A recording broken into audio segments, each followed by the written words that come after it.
A century ago, Swami Vivekananda said that the difference between an ordinary and an extraordinary person is their ability to concentrate. And now, even today, that sentence still holds true. If you want to succeed in life, the one skill that you must develop is the ability to concentrate on a task for an extended period of time. You need to give your brain time to learn, to process information, and to solve a problem. Without this skill, no success is possible in any field. Whether you want to be an artist or an engineer or a doctor, the ability to concentrate is a must. Unfortunately, this is also the skill that most young people are struggling with. So what are the brain hacks that you can use from today to improve your concentration? That is what this video is going to be about. Hi everyone, I'm Dr. Siddharth Warrior. I'm a neurologist, and in today's video, I'm going to tell you what you can do to improve your concentration. Concentration is an island of brain activity inside an ocean of calmness. In neuroscience terms,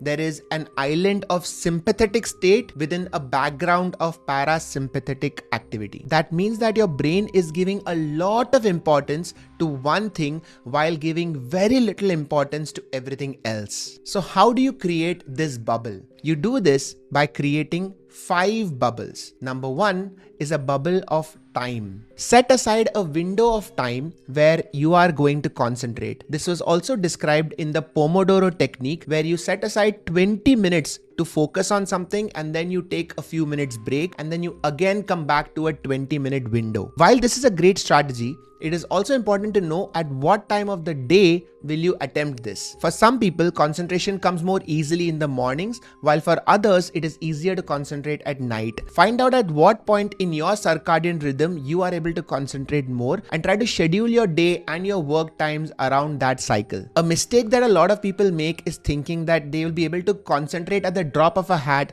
just when somebody asks them to. That is not true. Imagine any athlete going to play a sport. You would never expect them to directly get out of bed and start playing the game, right? Similarly, if your job is to focus on a task, then you are an athlete and you should know what time your match is. Step number 2 is creating a bubble of space. Clearing up physical space for you to work in is very important. And this includes decluttering your table, making sure that whatever is in your field of vision is not distracting you. And part of decluttering is also decluttering sound. Using noise cancelling headphones or playing soothing background music can help your brain tune out all the unnecessary sounds that can distract you, take your attention away from your task. What this does is it helps to create that soothing, calm, parasympathetic background against which you'll be able to focus on your task. Step number 3 is creating a bubble of energy. By this, I mean optimizing your diet and hydration. Remember, if you've eaten a full meal rich in carbohydrates and sugars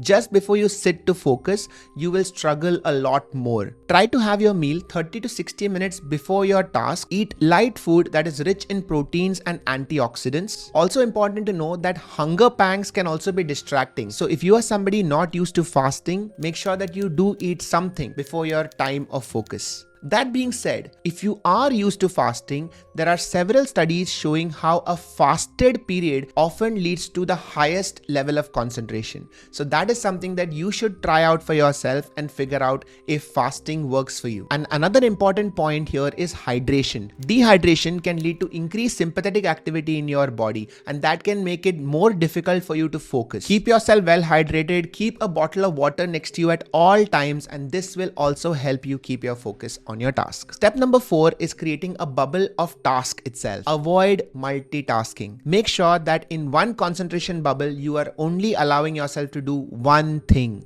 The reason for this is that your brain will have to spend a lot of energy switching from task to task, and that energy should ideally be spent on solving the problem in front of you and not switching from problem to problem. Many people will multitask thinking that they are getting more things done, and this illusion of productivity might even feel good. Someone trying out multitasking might think of themselves as being superly productive, thinking that, oh, I'm getting 5 tasks done at the same time.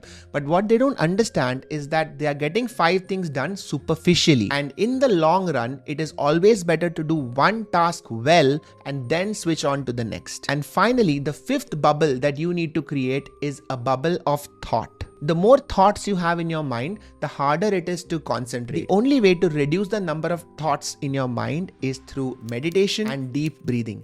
And this needs to be done before you sit down to focus. So make it a habit to spend 3 to 5 minutes with your eyes closed doing your deep breathing exercise before you sit to work. If you want to know what kind of breathing exercises to do, I'll link a video that I have made for this very purpose. You can follow that video every time you want to sit for a period of focus and it will help you. Now, while I was preparing for this video, I also read about some yogic and spiritual practices that can also help in concentration. I will not go too deep into it, but I will say this: being able to concentrate on something is an ability that comes from letting go of your own ego. Because the more you think about yourself and your problems and your life, the more distracted you will be. Whereas the more you keep your own ego aside, the more you will be able to stay in the moment and stay with the task at hand. Others might call it meditation, but for you, it will be a flow state of concentration. I hope that this helps. I hope you use these techniques to improve your concentration and find success in whatever you are attempting to do.